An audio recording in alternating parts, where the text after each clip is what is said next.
नमस्कार, मैं हूं अभिजीत। आप है न्यूज 4 नेशन पर।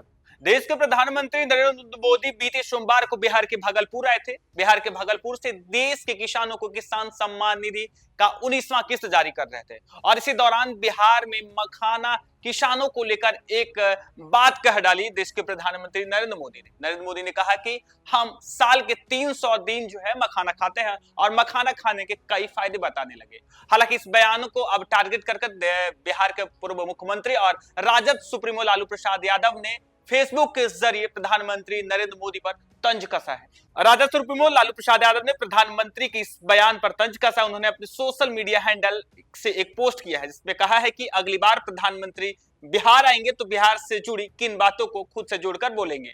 आपको बता दें, लालू प्रसाद यादव आए दिन सोशल मीडिया के जरिए केंद्र सरकार पर हमलावर होते हैं, बिहार सरकार पर हमलावर होते हैं। और अब जब देश के प्रधानमंत्री बिहार आए थे और बिहार में मखाना किसानों को लेकर एक बयान दी, जिस पर अब लालू प्रसाद यादव ने तंज कसा है अपने सोशल मीडिया के जरिए। लालू प्रसाद यादव ने फेसबुक पोस्ट के जरिए यह तंज कसा है। उन्होंने कहा है कि बुधवार को किए गए एक पोस्ट में लिखा गया है कि अब की बार तो हमारे सवालों पर पीएम ने साल में 300 दिन ही मखाना खाने की बात कही है।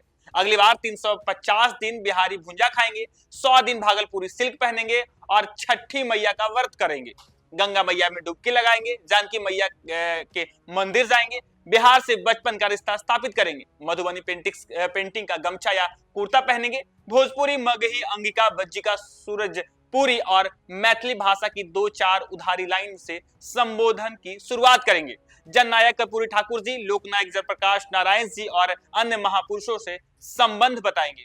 दरअसल प्रधानमंत्री नरेंद्र मोदी सोमवार को भागलपुर आए थे और किसान जनसभा को संबोधित किया था। इस दौरान उन्होंने मखाना उत्पादन को लेकर बिहार के किसानों की जमकर तारीफ की। पीएम मोदी ने कहा कि खुद वे साल के 300 दिन मखाना जरूर खाते हैं। बताया कि मखाना आज लोगों के नाश्ते का प्रमुख अंग बन चुका है, यह सुपर फूड है। पीएम ने यह भी कहा कि मखाने को अब दुनिया के बाजार में पहुंचाने की तैयारी है। प्रधानमंत्री ने कहा कि मखाना के व्यापार पर जोर दिया तो इसे मखाना उत्पादन बढ़ने की और उम्मीद जगी है।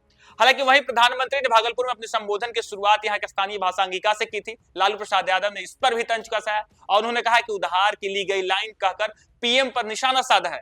बताते चले कि पीएम मोदी ने अपने भाषण में जंगल राज का जिक्र किया था और बिना नाम लिए लालू प्रसाद यादव पर कई हमले किए थे। बिहार विधानसभा चुनाव होने हैं, साल के अंत तक बिहार विधानसभा चुनाव होने हैं। इससे पहले नेताओं का बिहार आना शुरू हो चुका है और लगातार वार पलटवार भी जारी है। और जब देश के प्रधानमंत्री नरेंद्र मोदी बीते सोमवार को बिहार आए थे, बिहार के किसानों को संबोधित करते, इस संबोधन के दौरान मखाना किसानों को लेकर एक बयान दिया। इसमें कहा कि बिहार के किसान जिस तरीके से मखाना उत्पादन कर रहे हैं, मखाना एक सुपर फूड बन गया है, विदेशों में इसकी डिमांड है। इस पर उन्होंने कहा कि हम साल के 300 दिन मखाना खाते हैं। इसके साथ ही बिहार के पूर्व मुख्यमंत्री और राजद सुप्रीमो लालू प्रसाद यादव पर भी उन्होंने जमकर हमला बोला था। बिना नाम लिए लालू प्रसाद यादव और तेजस्वी यादव को आड़े हाथ लिया था। लेकिन अब लालू प्रसाद यादव जो सोशल मीडिया के जरिए देश के प्रधानमंत्री नरेंद्र मोदी पर तंज कसा, जिस तरीके से नरेंद्र मोदी ने मखाना किसानों को लेकर बयान दिया, अब लालू प्रसाद यादव ने कहा है कि अब क्या करेंगे, जब अगली बार बिहार आएंगे तो सिल्क साड़ी पे चर्चा करेंगे, मैथिली पे चर्चा करेंगे, अंगिका पे चर्चा करेंगे, किस पे चर्चा करेंगे, देश के प्रधानमंत्री नरेंद्र मोदी। हालांकि बिहार विधानसभा चुनाव होने, इसको लेकर लगातार बिहार के तमाम राजनीतिक दल जो है तैयारी पूरी कर रही है। जोरों शोरों से बिहार में तैयारी चल रही है। एक तरफ नेता प्रतिपक्ष तेजस्वी यादव बिहार के कार्यकर्ता संवाद दर्शन कार्यक्रम के तहत देश के केंद्र सरकार और बिहार सरकार पर हमलावर होते हैं, तो बिहार के मुख्यमंत्री नीतीश कुमार भी प्रगति यात्रा के जरिए जब बिहार में थे, घूम रहे थे, तब 2005 की याद दिला रहे थे, यानी लालू राज की याद दिला रहे थे। और अब जब देश के प्रधानमंत्री नरेंद्र मोदी बिहार आए तो देखिए किस तरीके से मखाना किसानों को लेकर बयान दिया, जिसके बाद से अब लालू प्रसाद यादव ने तंज कसा है। फिलहाल के लिए इतना ही। आप देखते रहिए न्यूज़ 4 नेशन।